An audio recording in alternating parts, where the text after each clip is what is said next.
Alright, these are the lights when they're off, and it's game over. Alright, Stephanie, go ahead and start a game.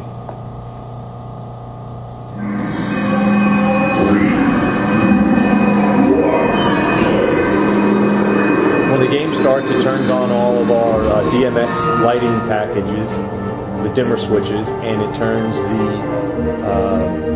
the LED lights on the sound activated mode. Alright, go ahead and put any color you want in the lead. Red team takes the lead.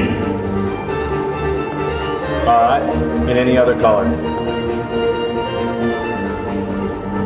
Green team takes the lead.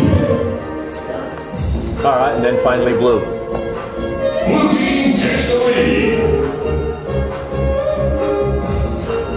Alright, go ahead and cancel the game.